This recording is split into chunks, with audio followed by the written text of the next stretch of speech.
Hey guys, welcome back to World of Warships. Today we're taking a look at the Wisconsin again, as the combat missions for this ship have expired. You still have the opportunity to pay for this ship, pay through the Dockyard, but at this point you can no longer earn it through the combat missions. And it was quite the grind. I did manage to finish it, even though I get the ship as being a CC. I do like to try grinding these mission chains out, using whatever the cheapest possible way is for a regular player to get the ship. And I managed to do it, I think, a day before, 2 days before the mission chains ended. I wasn't specifically looking to optimize my grind for this ship, but it still took quite a while. And now I do play this ship a lot. It is actually my job to play World of Warships. It pays the bills. So for me, it's a little different, right? Any normal player has to go and do their normal job and take care of their family or any other responsibilities. So maybe you're just gaming a few hours on the weekends, and that probably wouldn't have been enough time. Just for some context, over the last 2 months, I streamed around 100 hours, just shy of that. And then I also play the game off stream to make YouTube videos at times. So I played quite a bit and just barely managed to finish it. Again, I wasn't exactly grinding it out in the most optimal way though. So you could certainly do it much quicker than that. But is this ship worth getting if you didn't manage to grind it out? For those of you that did, congratulations. I hope you're enjoying this ship a lot. I personally have a lot of fun with Wisconsin. I didn't so much on the first impressions, but it's a good reminder to myself, and I think for all of you watching as well, that, hey, first impressions can be wrong. And I can get things wrong a lot, and I certainly did with this ship, and now I'm having a absolutely great time with it. The dispersion has seemed to be much better as I've played more games with it, and the funny button, including the consumable reload and your main guns reload, is a ton of fun. The ship also just has really good concealment and is relatively hard to take down thanks to that amazing consumable reload. Getting Confederate with Halsey, there's a lot to like here. There's a lot to like here with this ship. It's really, really strong. Now, buying out some of these stages, is that going to be worth it for you? Well, they're $8.40 US, 21, which is 2,100 doubloons. So not cheap to buy out some of these missions. Personally, if you have a lot of disposable income and not a lot of time, and let's say you can pay a standard premium ship price for this, I probably would, actually. I think it's a very strong tier 10. It's a lot of fun. It's also iconic if you're interested in the historical aspects of things. Personally, this is a very subjective thing, but I think the ship looks great. This camo looks amazing. So those are all good reasons to get it. But if you have to buy out the entire thing, though, keep in mind that's like $250 US, something like that. And that's not cheap.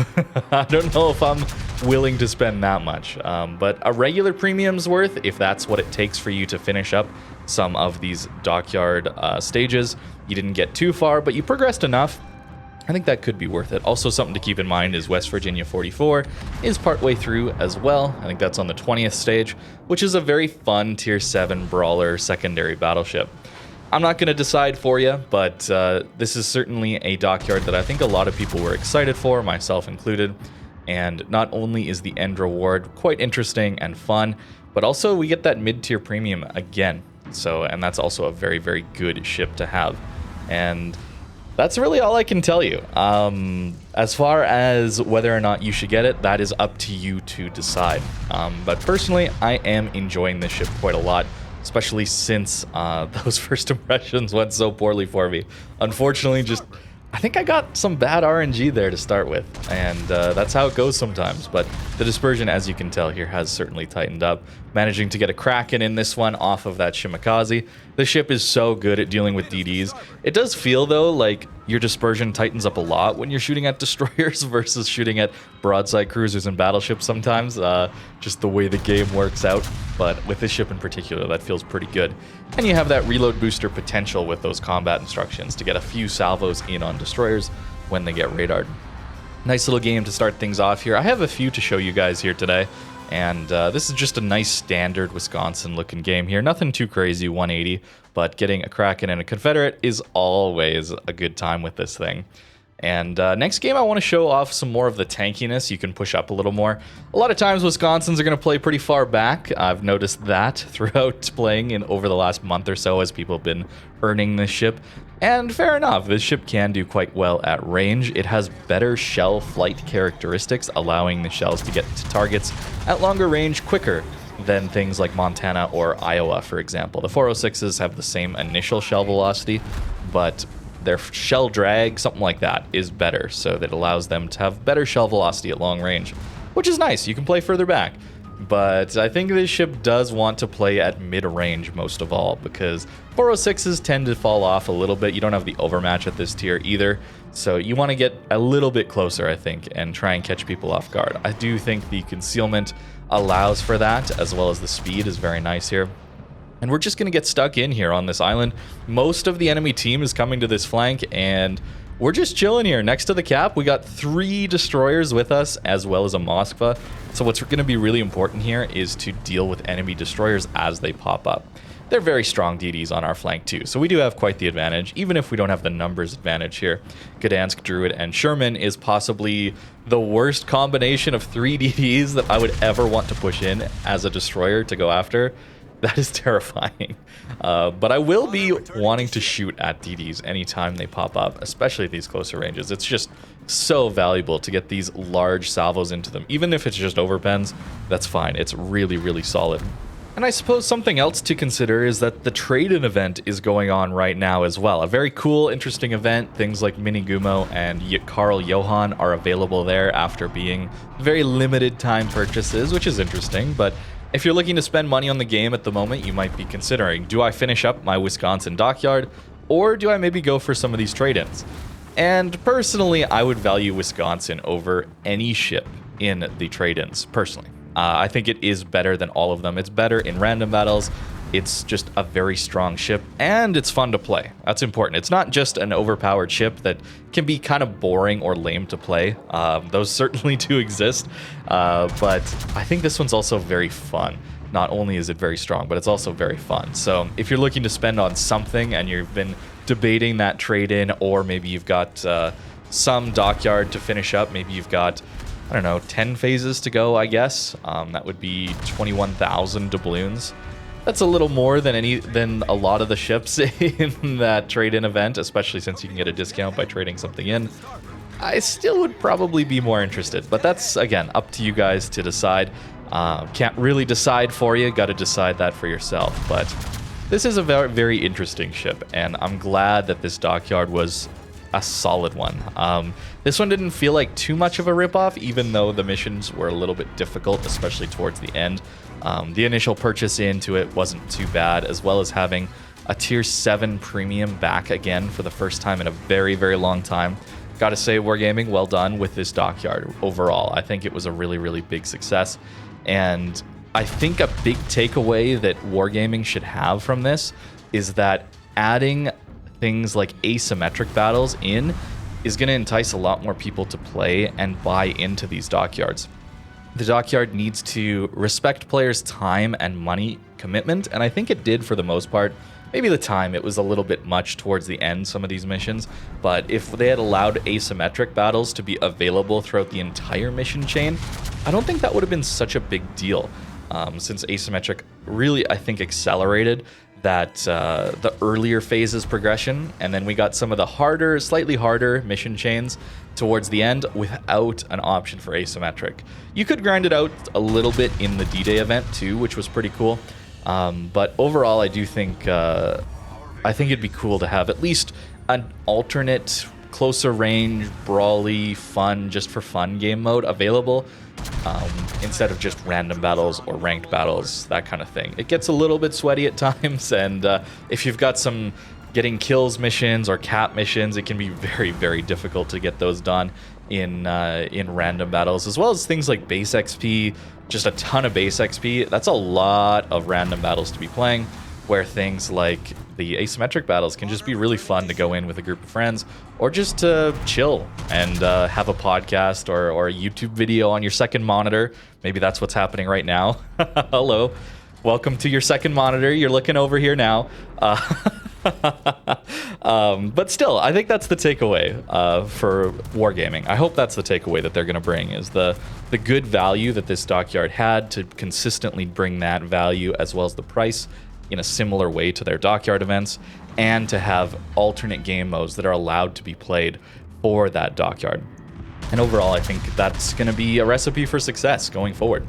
As for Napoli's, just real quick here, aim for that rear section. You can overmatch it. There's icebreaker on the bow, so when they're bow in, you can't do that, but the stern doesn't have that. And anytime a Napoli's kiting you at close range, they're very susceptible to Citadels there. Not so much when they're rushing you down, though.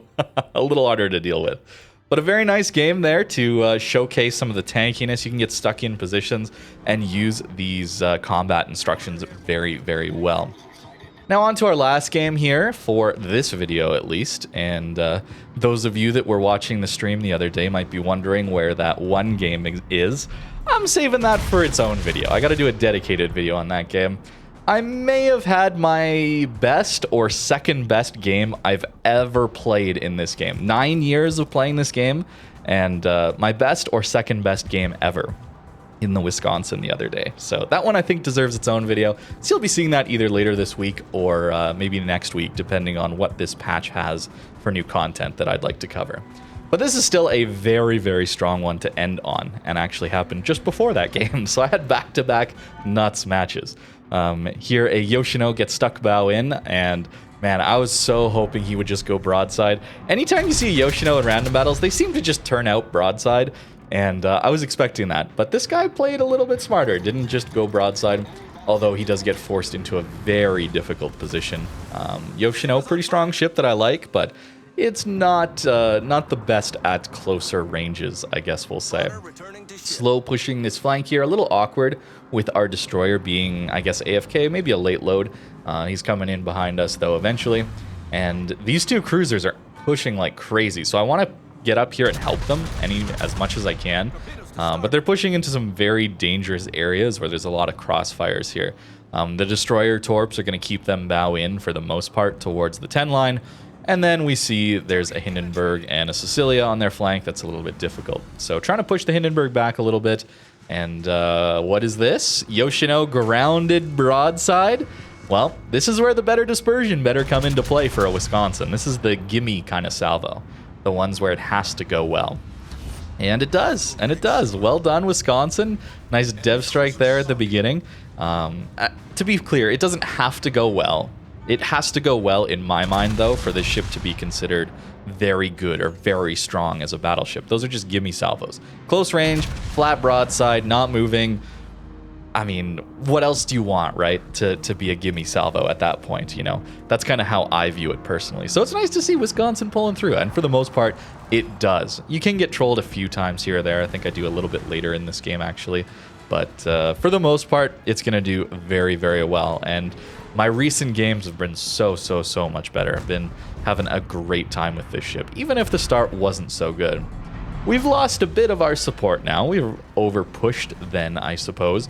But we should be able to get out of this situation because Wisconsin has a gimmick that I don't like. This is probably my least favorite part about this ship, and it's going to be the Citadel. Actually, let's take a look at that dispersion real quick. We can get trolled a little bit on dispersion, but at least we got the Yoshino, right? But here's my least favorite part. The Citadel is below water, and it's not even waterline. It is very below water. At long range, some plunging fire can definitely Citadel you, but at closer ranges, you just do not take Citadels. And I think that's just poor game design. I'm not a game designer. I know. Game designers out there. I shouldn't talk unless I've designed a game or whatever, but I mean, come on. It's just such an obvious mistake to be caught broadside in this game. Everything is teaching you that from the very beginning, especially if you've ever played any low to mid-tier cruisers. You go broadside, you get one shot. Anybody played Omaha back in the day? And even now, still actually Omaha. You know. You go broadside, it's a mistake. And that's reinforced a lot in this game. And then you get to mid to high tier, you get to some newer ships, I suppose. And then suddenly those Citadels stop existing every once in a while. Yeah, I think that's not okay. I wish Wargaming would add larger Citadels and maybe reduce some overmatch. Personally, that's what I would like to see. More consistent damage against broadsides, less damage against angled ships. Because to me, in my opinion, you're then rewarding people for playing well and punishing people for playing poorly.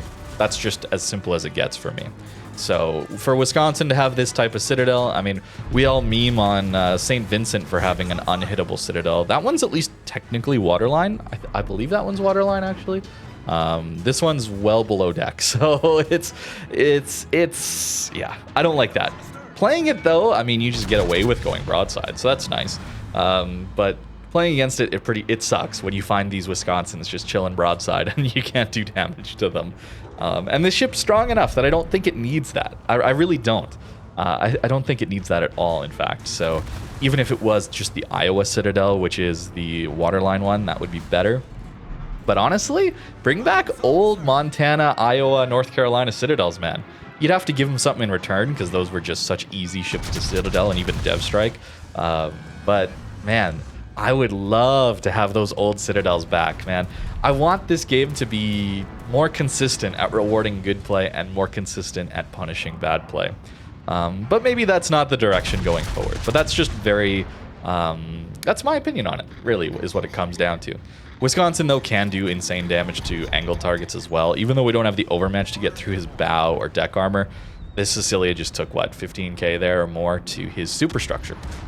That's what you can do with very, very strong dispersion like that as well. So maybe that's what would just happen if we got better dispersion, but larger Citadels, everyone would stay bow in, and we'd all just do 20k to each other's superstructures.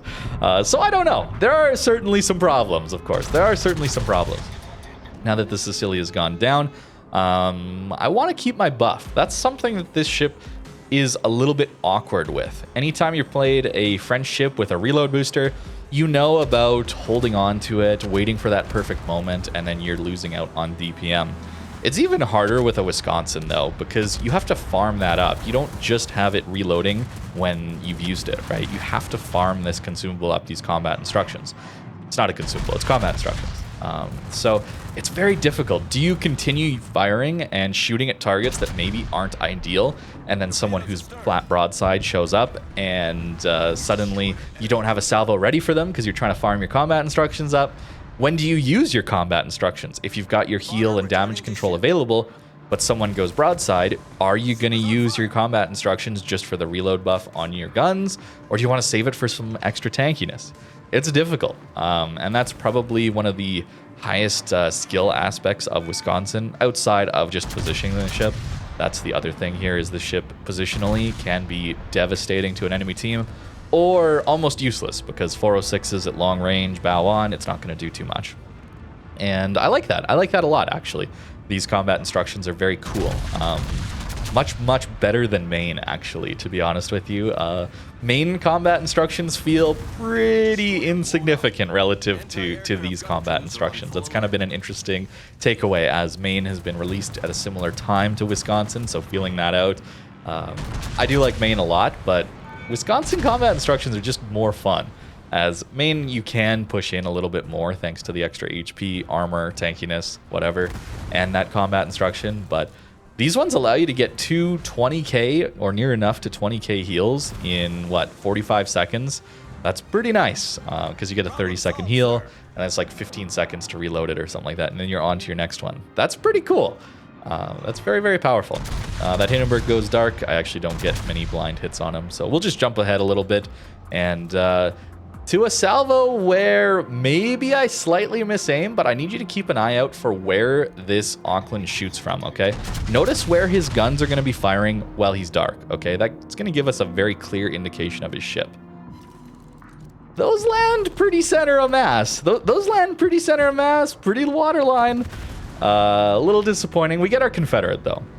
That's really nice. We get our reload buff. Confederate plus these combat instructions makes for, I think, a 10-second reload on Wisconsin, which is just ridiculous.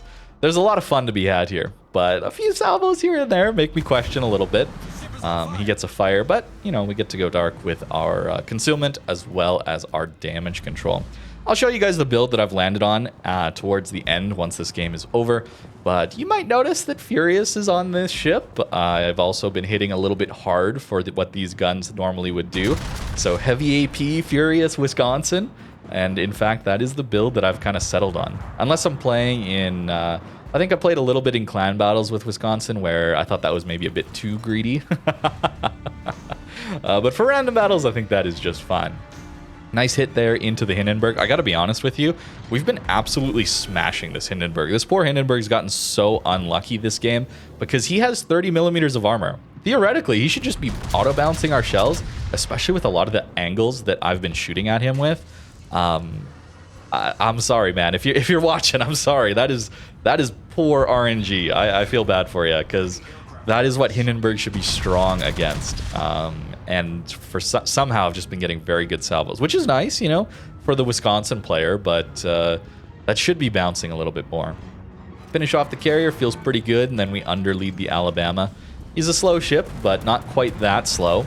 You will notice, though, if you play a lot of Wisconsin and then you try and go back to playing Montana or even Maine, Iowa, Missouri, anything like that, you're going to notice that at long range, you might not be leading correctly because at these 17, 20 kilometer range shots, it is different enough where Wisconsin shells do get there quite a bit quicker that your lead might feel a little bit off. Auckland, though, decides to stop here. I guess maybe he got caught in a poor spot from maybe Arnevsky or Smolensk there. So pretty easy shots to go into him here, hoping that we grab a Citadel. And last salvo, okay, last gun, got it. Back turret, best turret, as always, getting our Kraken again. Another game with Confederate Kraken. It's good, man, it's really good. So I don't want to be overly pressuring you to like spend $250 US to just whale this thing, especially if you don't have that kind of disposable income. As I mean, we're not really talking about the world here, but let's just say the economy's not going so hot, all right?